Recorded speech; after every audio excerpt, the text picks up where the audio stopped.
So I'm Emily and this is David. We're from the American Red Cross team. David's based in Uganda, I'm based in the States. And I wanted to talk a little bit about what the Red Cross, or specifically the American Red Cross, has been doing in terms of field mapping.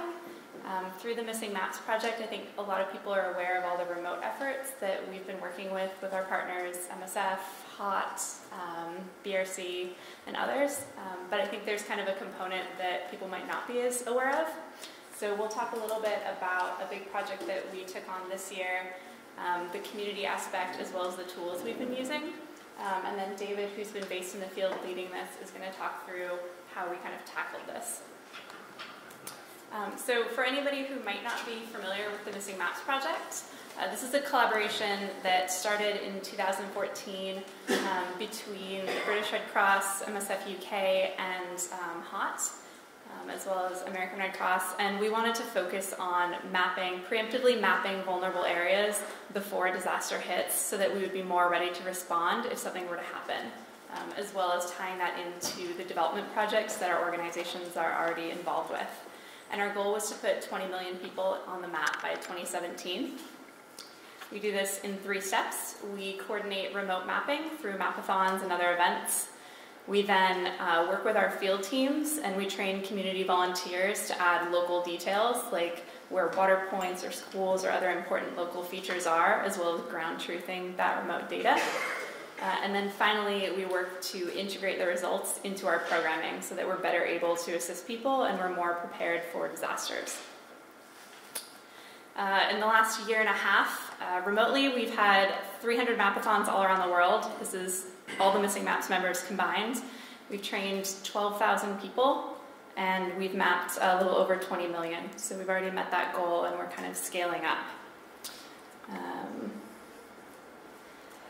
In terms of field mapping, initially we've been working with field papers and the GPS devices for quite a while now, and they've been pretty successful in the field.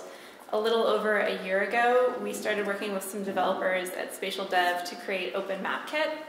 And this kind of streamlines and makes our field mapping much, much faster. So once we've base mapped an area, that data goes into OpenMapKit, and it's an integration with OpenDataKit. So basically, we're able to kind of swipe through a survey the same way, but rather than just being able to record a GPS point, we can tag that information directly into a building or another OSM feature. So it makes the data cleaning much, much faster. Rather than digitizing everything off field papers into JOSM, we can just kind of do a quick cleanup. The OSM fields are already in there. So it's faster to do the data collection, and it's much faster to upload that back into OSM. So at this time last year, or I think at the last HOT Summit, we were demoing this in the field in several locations. We used it in Rwanda, Bangladesh, Tanzania, Colombia, Ecuador, and I think I'm missing one. Last year, and tried it in different contexts, both urban and rural. We kind of were triaging through some hardware problems, making sure that we had the right kind of Android phones that were both low cost but also had dependable GPSs, working through battery life, reserve batteries, and all of that. So that's where we were at the last HOT Summit. Having gone through and used OpenMapKit in some smaller project areas, at that point we felt really comfortable about our technology and our workflow, and we wanted to scale up and do something bigger. So about a year ago, we got a grant to work on some mapping in the Ebola-affected countries, Liberia, Guinea, and Sierra Leone.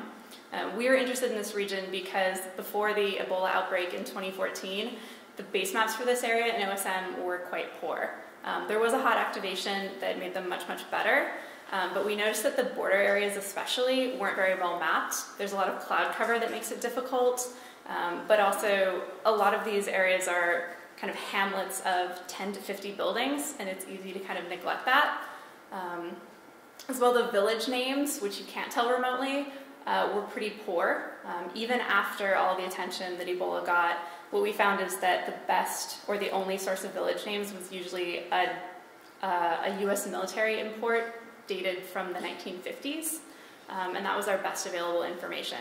So in the last 50 years, these countries have developed quite a bit. There's been civil wars, and what might have been there was no longer. It's really important to have this information for responding to Ebola and other crises. When a potential patient walks into a treatment center, the first question they get asked is, where did you come from? And if we can't locate that space on a map because a map of that village doesn't exist, then it slows down our ability to respond and to control the outbreak of the disease. So that's why we're interested in that region. This was our project. So we set out to map all communities within 15 kilometers of the borders between Guinea, Liberia, and Sierra Leone.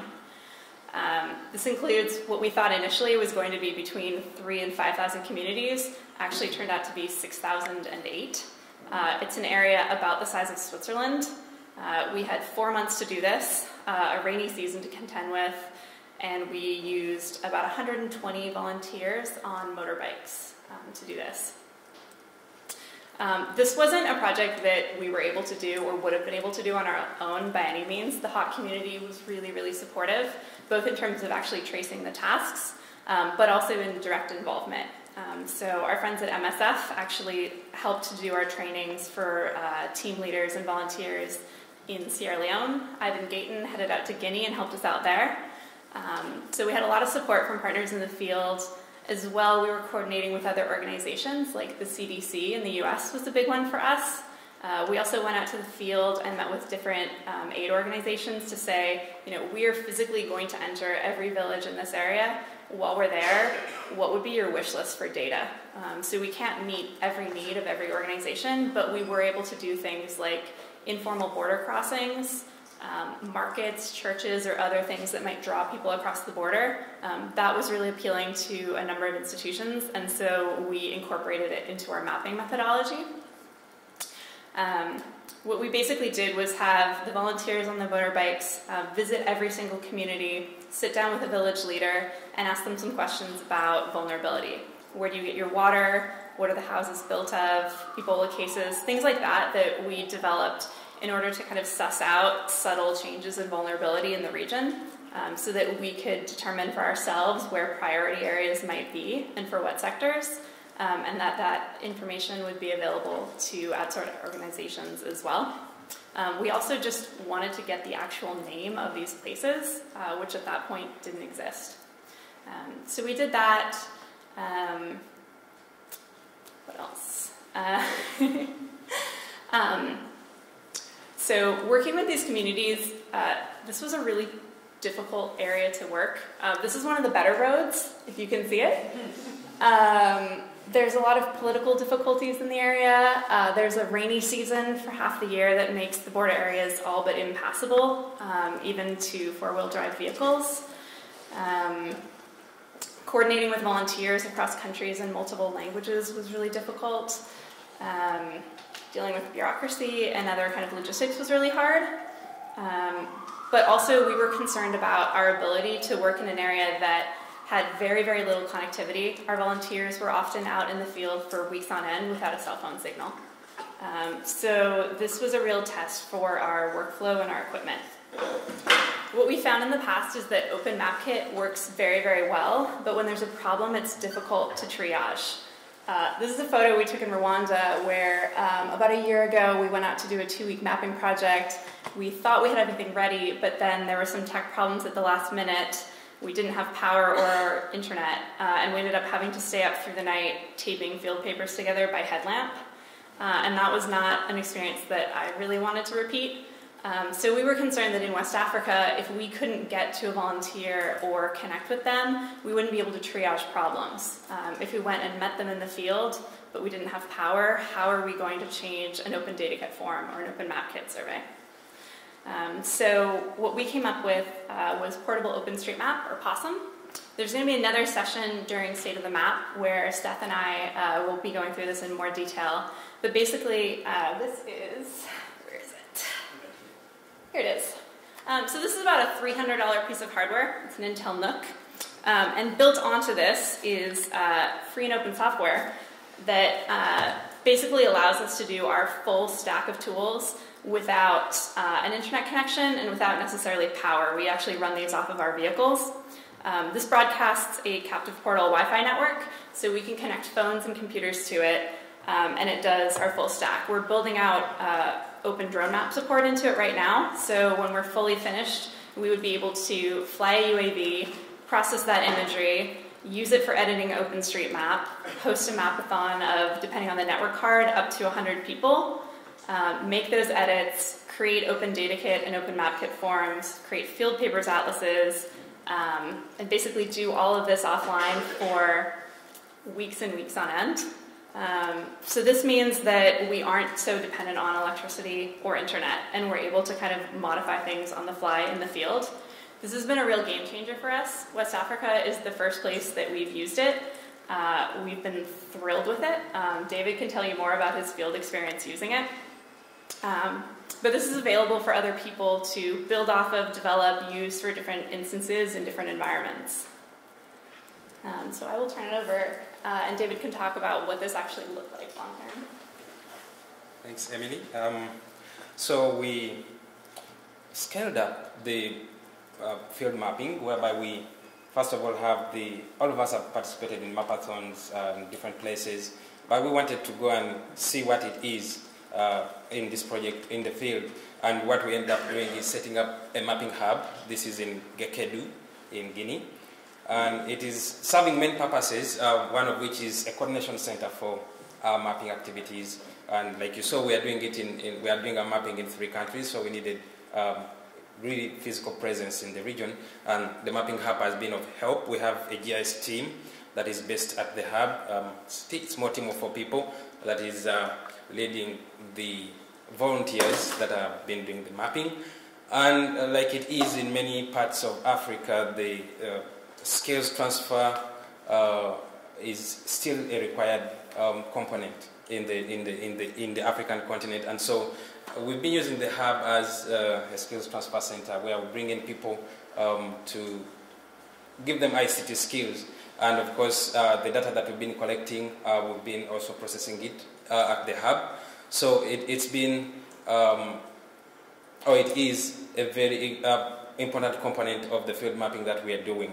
And so that's the hub. We have mapathons that we host at the hub, and we have ICT trainings that we do in the field.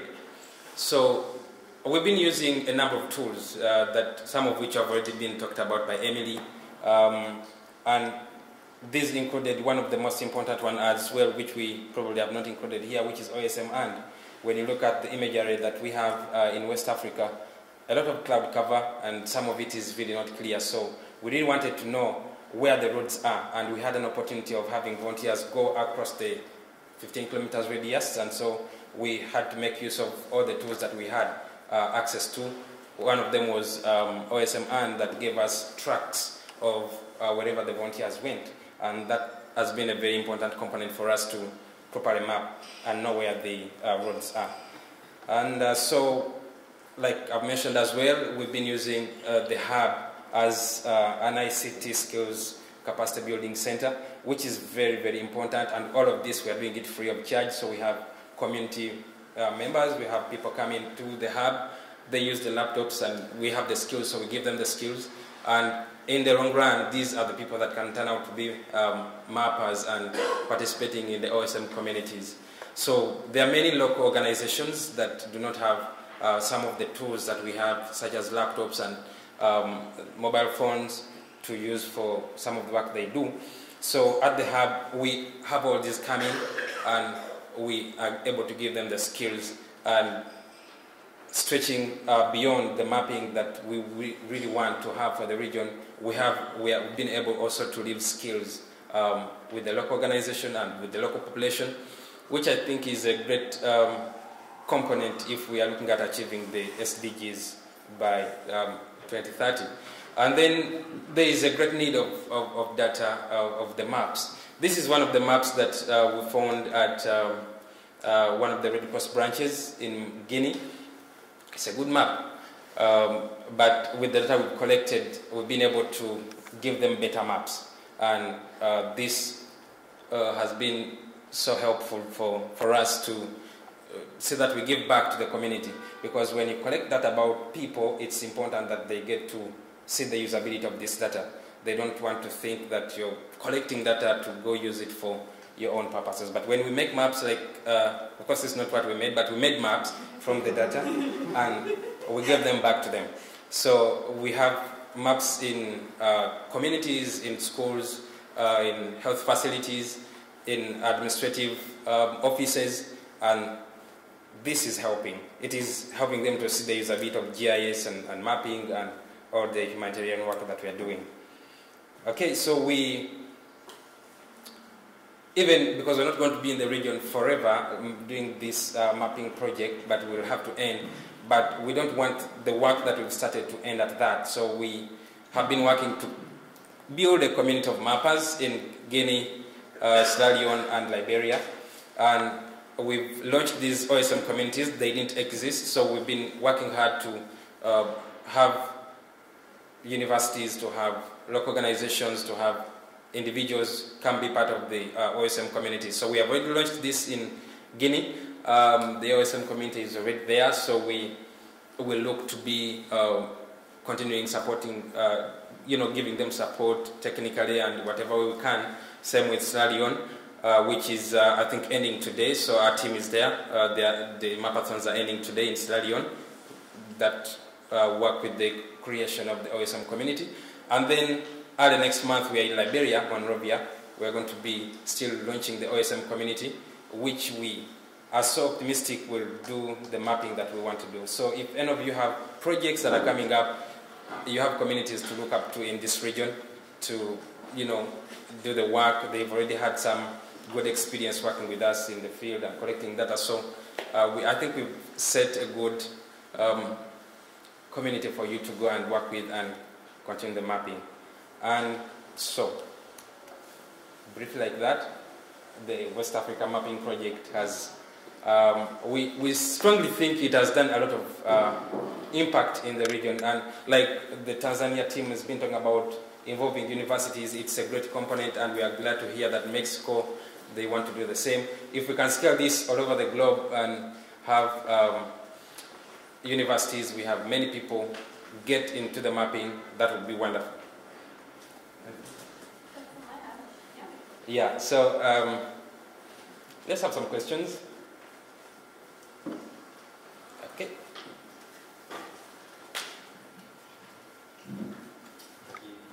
So well done on all of this, and Possum as well. I only heard about it a few weeks ago, but it sounds like a fantastic solution to a very common problem. I was wondering, how do you get a Possum? How's it usually funded? And which projects are selected for it? So for Possum, we purchased the hardware off of Amazon for about $300.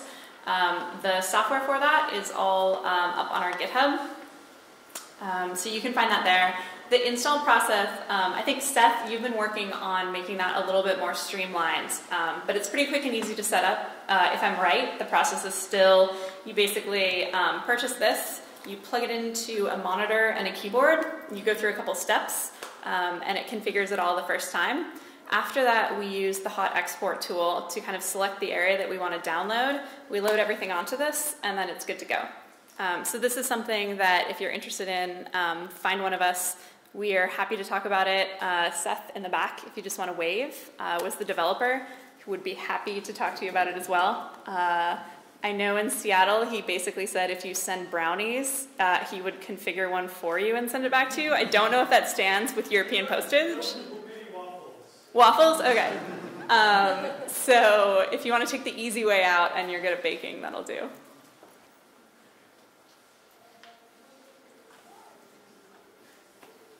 Questions? As I mentioned in the previous talk, in Mexico we are trying to also replicate some of the projects. And what I have seen in the last 2-3 talks is that everything is more focused in Africa and sometimes in Asia. What about Latin American countries? I want to see if there has been something done in that side of the world. Yeah, we've done Missing Maps fieldwork in both Colombia and Ecuador this year as part of resilience projects. We've also coordinated some remote mapping for different countries in Latin America. For us, this was a matter of, this was an area where we were already working and where we had an opportunity to get funding. where we're able to work partly depends on where the American Red Cross has a partnership with local Red Cross organizations.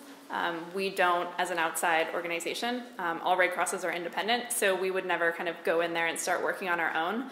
We like to be working with local volunteers, with local support, and with their involvement. So we work in different countries around the globe. Some Latin American countries we are active, others we're less active, but we're always happy to provide, if there's if you want to have a conversation about what you're thinking about or what you might be interested in, we're very happy to share lessons that we've learned or help people get up to speed on different tools and their uses.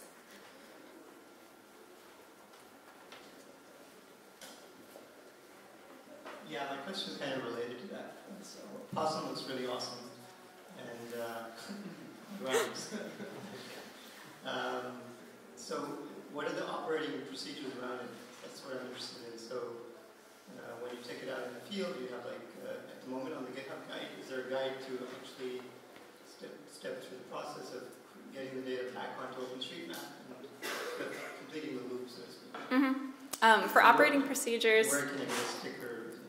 I have some missing map stickers. Rachel, do we have possum stickers too? Yeah, Rachel in the green can hook you up with stickers. For operating procedures for actually using it, you plug it in either to a power source or to your car, and you press power, and it's good to go, and that's it. It broadcasts a Wi-Fi network, and your devices can connect onto it. So that's actually using it to either do a mapathon or create field papers or pull data off a phone.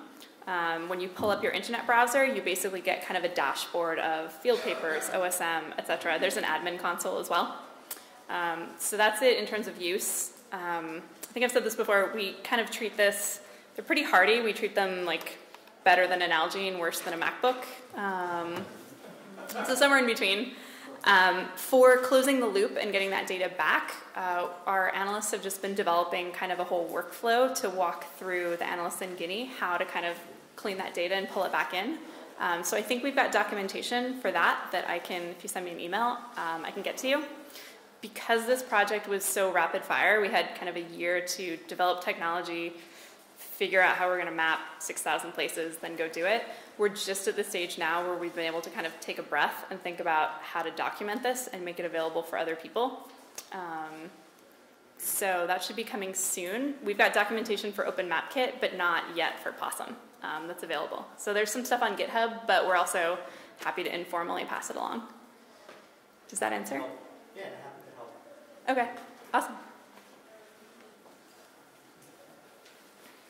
So are you able to leverage the fact that you're using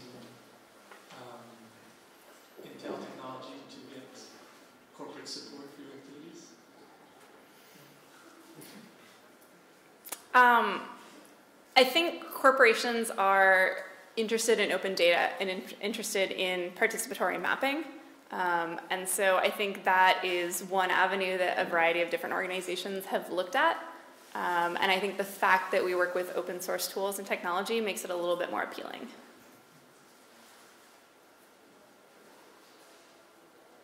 But is it a type of support you would seek out? We have our partners. Our partners include kind of some foundations, some private corporate organizations.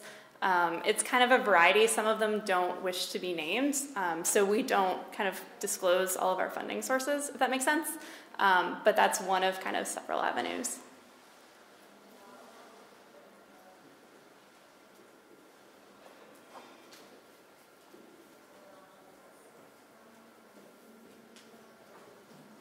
My name is Arun from India. I'm curious to know what is the preferred mode platform for community mappers to interact and participate in discussions? Is it all offline or is there some Facebook group? Or how does conversations happen? Do you want to talk about that? Yeah. In a little context? Okay, so when mappers come to the hub, is something like that? Yeah. Okay, so what happens is there's that ICT training that we give, which is really for beginners and people introducing them to ICT. Many of those need to be introduced to. But then when it comes to the mapping, we set out probably to get a task. We get a task, and then it's the usual mapathon that we do in the UK or around Europe and North America. It's the same thing that we do the other side, but only that in West Africa or at the hub, we have many beginners, and so we're introducing people to mapping with OpenStreetMap and creating accounts and that best beginning stage. That's what we have. And yeah, there is of course a problem of connectivity around the region. So this has been a great tool that has helped us out. There was one more question.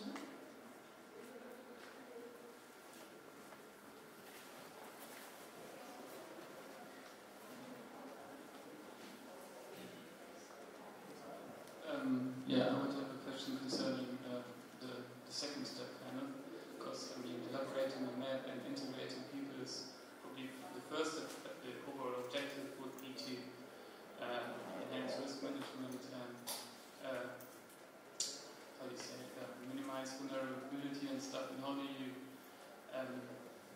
make use of the maps within the local communities to promote these and to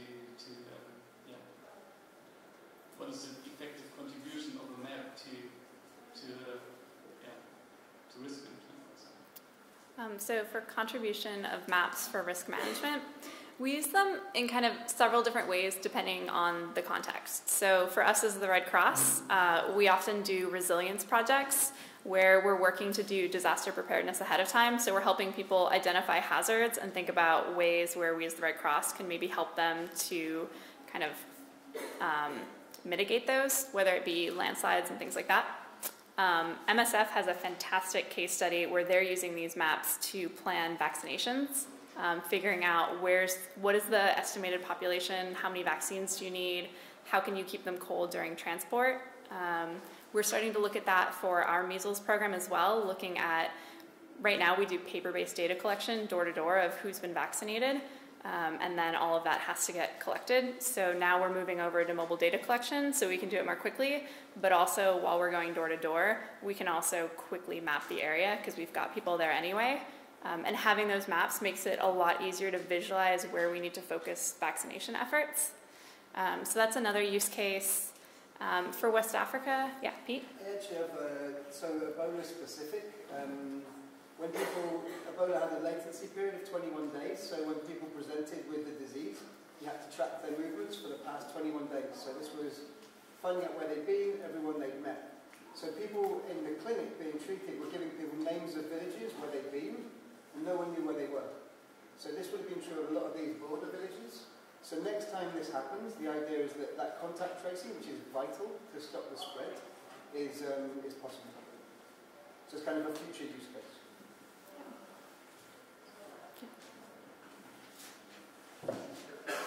More questions?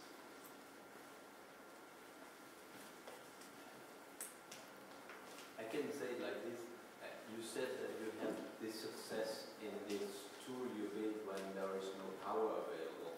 Could you elaborate a bit more how this works? So is it like you're using the laptop until the battery is finished, or how does it work? Yeah, so we've kind of got workarounds for the phones, for the offline servers as well. So for the phones, what MSF has done in the past is wired in a charger into the motorbikes so that as they're driving around, they're recharging phones. That's one way we've done it. In Liberia, the volunteers said that they'd rather use power banks and charge them at charging stations in different villages. So we did that. For Possum, it does plug in, but in the field, we actually plug this in directly into the car through an adapter. So we charge it that way. It needs a power connection at all times, so we will run the vehicle and we'll use Possum at the same time. For laptops, we charge them off vehicles as well, and then we have spare batteries that we take with us. So we haven't tried solar yet. So that's one thing we can think about. I think to power a laptop or a MacBook especially, you'd need something fairly powerful. It's not something that we've had to triage before. We've always been able to get a power connection at some point every couple of days or run off of vehicles. So we haven't had that particular problem, but it's something that we, and I think others who might have it as well, could consider. And then the work you do is kind of offline, you don't have to have a connection, that's just offline. Yeah. So the hub where David works in Guinea actually doesn't have internet. I think it was going to be something like $30,000 for 3 months. So we said thanks, but no thanks. And all of their mapathons have been done off of Possum. All the work they're doing is off of Possum, and then they're tethering phones for email and stuff like that. Have anything to add?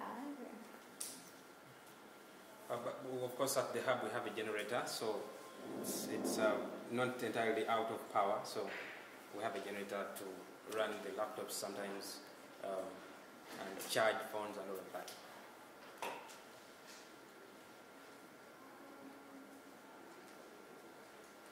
Great. Thanks. No more questions? Okay, thank you, Emily. Thank you, David. Thank you, everyone.